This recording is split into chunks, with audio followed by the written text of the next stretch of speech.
Olá, pessoal! Hoje nós vamos fazer uma revisão sobre globalização, a engrenagem que move o mundo. Suponhamos que você vá com seus amigos comer um sushi do Japão e tomar uma Coca-Cola dos Estados Unidos. Em seguida, volte para casa num carro da Renault, da França, no Jack da China ou no ônibus da Mercedes-Benz da Alemanha.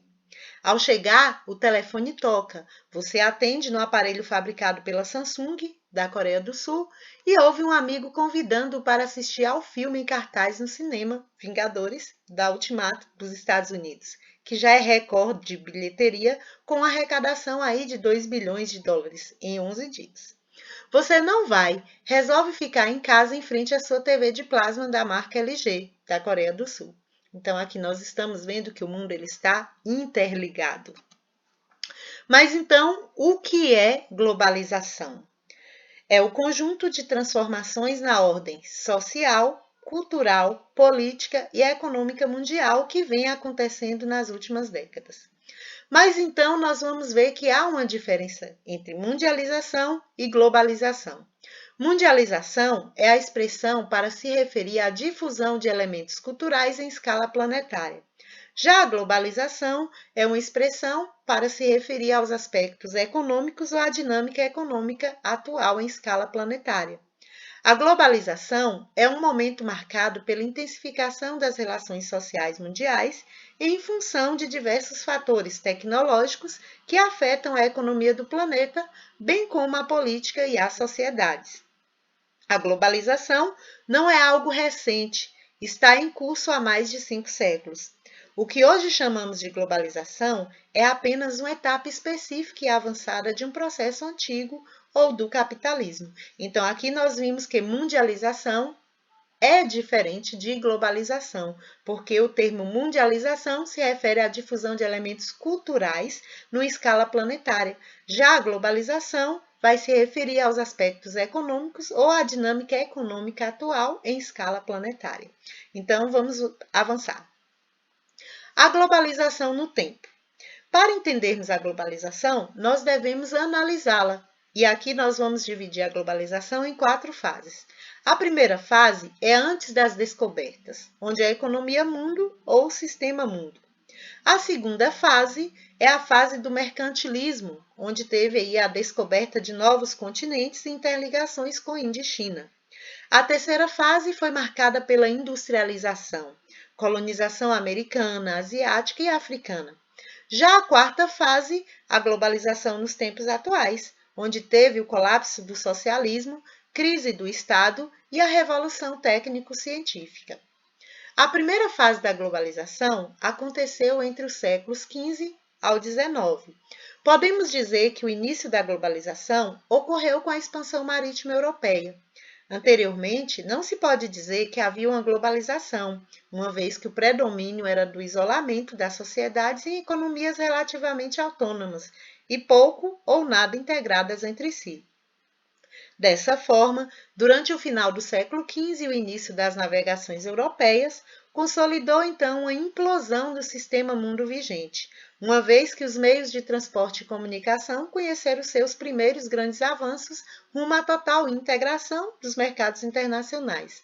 Como resultado, ampliaram-se a migração de pessoas e a circulação de produtos, fazendo assim surgir novos mercados entre regiões do globo que antes eram isolados, favorecendo a expansão comercial.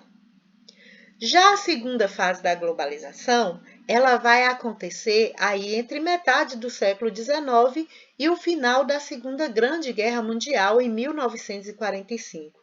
O processo de globalização adquiriu novo impulso com a expansão da dominação política, econômica e militar europeia sobre as grandes extensões da África e da Ásia, onde foram estabelecidos impérios coloniais.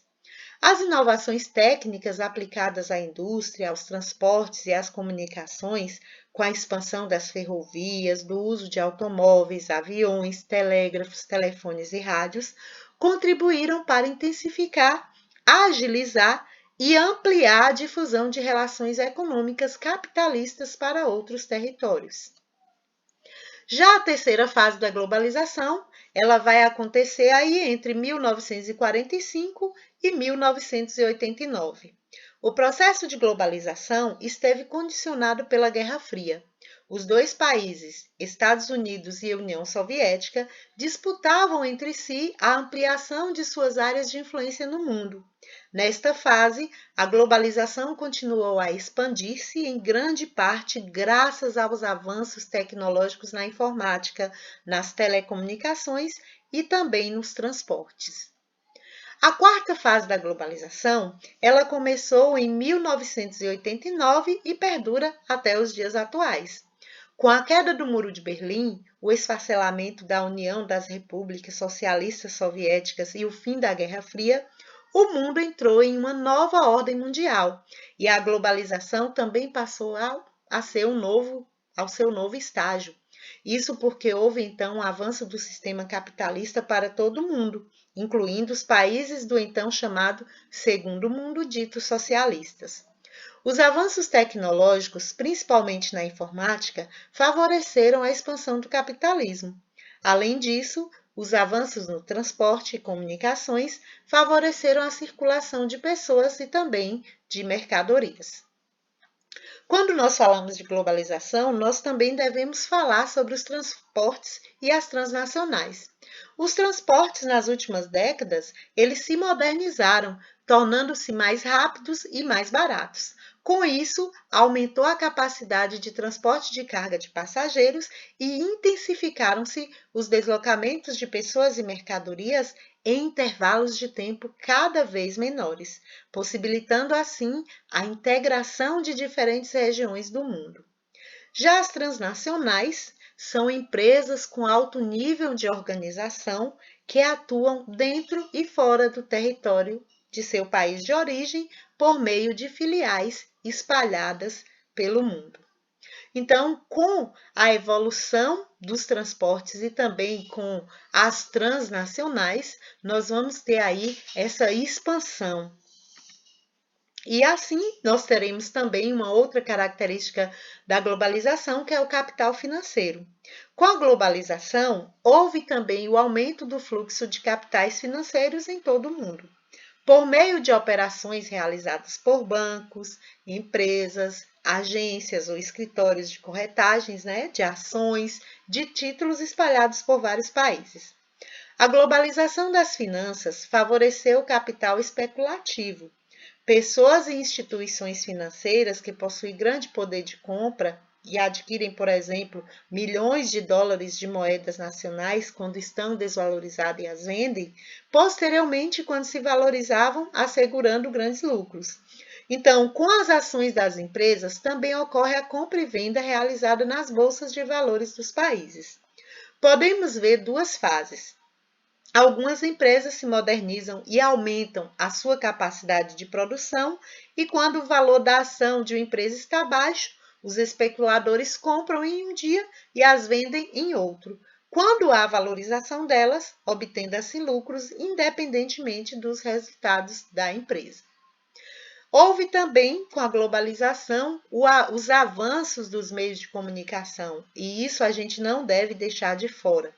Então, fatores do crescimento do comércio internacional, com melhoria dos meios de transporte e comunicação, diminuição nos custos do frete, rápido crescimento da população mundial, aumento no rendimento das famílias, entrada de novos países no comércio internacional mundial, liberalização das regras comerciais, difusão de um estilo de vida centrado no consumo. Então, esses são fatores do crescimento do comércio internacional. E visando aumentar os lucros, as transnacionais indústrias, elas se apoiam em uma forma descentralizada de produção, em que cada etapa pode ser desenvolvida em um país diferente, aumentando a competitividade no mercado global. Por exemplo, um carro que é fabricado na Alemanha, ele pode ser comercializado em qualquer outra parte do mundo. E esse seu processo de fabricação também não acontece apenas na Alemanha. Digamos que o tapete é produzido na Ásia, digamos que a lataria vai ser produzido, digamos, no Japão, digamos que o volante foi fabricado no Brasil. E aí, durante esse processo de fabricação do objeto, ele foi utilizado várias partes do mundo. Ou seja, pode ser no continente asiático, americano, europeu. Outro ponto também é a forte concorrência, que é a característica marcante do período mais recente da globalização. Leva as empresas a buscar a contínua renovação das estratégias de produção e comercialização de seus produtos. Então, a concorrência ela é uma característica muito marcante na globalização. Outro ponto interessante que nós devemos nos atentar é o encurtamento das distâncias. Então, de 1500 a 1840, a velocidade média dos veículos que eram puxados por cavalos e navios era de 16 km por hora.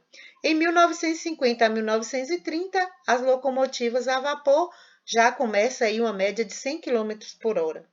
A década de 50, os aviões com hélices já vai variar de 480 a 640 km por hora. Já na década de 60, os aviões de passageiros a jatos aí já vão levar de 800 a 1.120 km por hora. Principais avanços tecnológicos. Nós vamos ter a eletricidade, o telefone, o automóvel, rádio, televisão, forno de micro-ondas, computador pessoal, celular, internet. A produção globalizada. Nós vamos ver o que eu falei para vocês. Um carro ele pode ser fabricado em vários países, como por exemplo aqui nessa imagem. Os vidros desse carro veio do Canadá. A lataria ali onde está o radiador da Áustria. No caso, os cilindros, as baterias e a ignição do Reino Unido, os pistões da Alemanha e o eixo de transmissão da França. Mas aí eu pergunto a vocês, a globalização é para todos? Olha só, o processo de globalização, ele contradiz os seus próprios princípios aí ao defender a ideia de aproximação, pois a tecnologia que atinge pessoas em todo o mundo exclui outras milhares delas. De uma forma ou de outra, todos são atingidos, o que não quer dizer que os benefícios atingirem a todos e na mesma escala. A globalização só pode ser inserida com sucesso nas economias fortes. As demais ou se adaptam para participar numa posição inferior ou são totalmente excluídas. Aqui nesse exemplo, nós estamos vendo aí a globalização, desigualdades e conflitos sociais. Na primeira imagem mesmo, nós estamos vendo aí uma charge onde mostra a festa da globalização, entrada permitida e pela entrada de serviço. Ou seja, então aqui a gente vai ver a segregação social que infelizmente ela faz parte aí da globalização. Sendo assim, a globalização ela terá os pontos positivos e também negativos. Como pontos positivos, nós temos a disseminação em escala global de informações, maior difusão cultural entre os países, grande avanço científico e tecnológico, aumento da produção de bens e serviços, formação de organizações não governamentais, que são as ONGs, que atuam globalmente. Então, esses são alguns dos pontos positivos. E como pontos negativos, infelizmente, nós teremos aí as desigualdades sociais extremas, onde poucos com muito e muitos com pouco ou quase nada. Políticas neoliberais intensificadas, maior fluxo de capitais especulativos, aumento do crime organizado e globalizado, instabilidade financeira internacional e menor valorização da cultura local.